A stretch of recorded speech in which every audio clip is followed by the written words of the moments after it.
अस्सलाम वालेकुम। इस वीडियो में हम बात करेंगे सूचरिंग मटेरियल्स की। तो मैंने कुछ इनकी प्रॉपर्टीज़ लिखी हैं एंड हमारे पास 4 सूचरिंग मटेरियल्स हैं, तो उनसे रिलेटेड मैं बताऊंगा।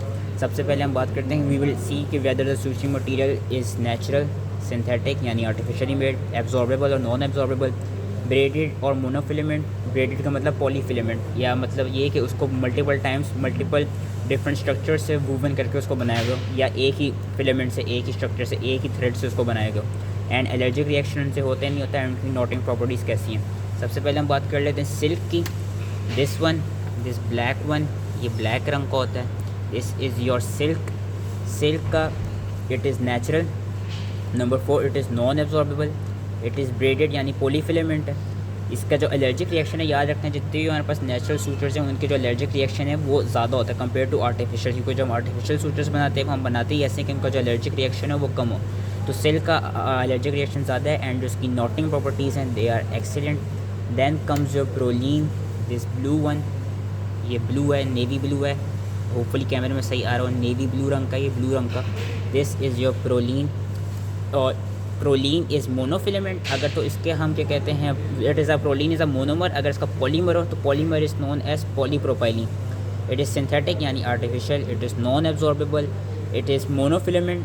सिंस इट इज़ सिंथेटिक, इसका एलर्जिक रिएक्शन इज कम एंड इसकी knotting properties are average. Mesh में प्रोलीन यूज़ होता है, कॉस्मेटिक ऑपरेशन में प्रोलीन यूज़ होता है, स्किन में हम प्रोलीन को यूज़ कर सकते हैं, ड्यूरिंग सी सेक्शंस प्रोलीन यूज़ होता है, टेंडन या वेस्कुलर रिपेयर में प्रोलीन यूज़ होता है, एंड फेशिया पे भी हम प्रोलीन को यूज़ कर सकते हैं। Then is वाइक्रल। वाइक्रल बहुत कम रह गया इनके पास। वाइक्रल ये हम देख सकते हैं, it is a violet coloured, purple violet coloured shape, coloured का sorry not shape. This is your Vicryl, purple and violet colour, and this was your prolene, blue रंग का, नेवी ब्लू रंग का, सही से फोकस नहीं हो रहा है। अब वाइक्रल जो है, Vicryl is also synthetic. Vicryl is absorbable. Vicryl is braided. Since it's synthetic, its allergic reaction is decreased and its knotting properties are good. It can be used in your mucosa, subcutaneous tissue and fascia, and it absorbs within 60 to 90 days. हमने देखा था एपिजोटमी में भी इसको use कर रहे थे। Lastly, catgut made from the sheep's intestines of sheep. It is catgut. Brown रंग का होता है, डार्क ब्राउन गोल्डन रंग का होता है कैटगट। आजकल अब इतना यूज़ नहीं होता। इट इज़ नेचुरल, तो इसका एलर्जिक रिएक्शन होता है। एब्जॉर्बेबल है, मोनोफिलेमेंट है, नोटिंग प्रॉपर्टीज़ गुड है, ज़्यादातर ओरल म्यूकोजा में यूज़ होता है।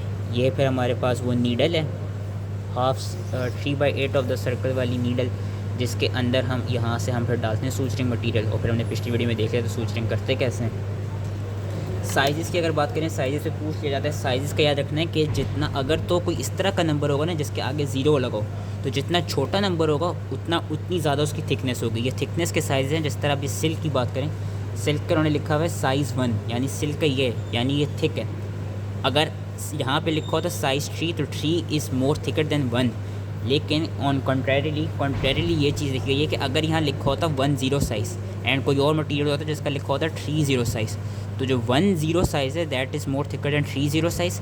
लेकिन जो साइज़ 3 है that is thicker than size 1। यानी वो नंबर जिसके या वो सूचर जिसके आगे ज़ीरो नहीं लगाओ तो उसमें हमको बड़ा नंबर देखना होगा, एंड वो नंबर जिसके आगे ज़ीरो लगाओ तो फिर हमने छोटा नंबर देखना होगा। जितना छोटा number, for example 10 is thicker than 30, 10 is thicker than 4 and 50, लेकिन 10 is thinner than 1, size 3 is thicker than 1। तो ये साइज़ की थिकनेस का कभी पूछ लिया जाता है। आई होप ये सूचर की जो मटीरियल्स हैं ये समझ में आ गए हों, एंड थैंक यू।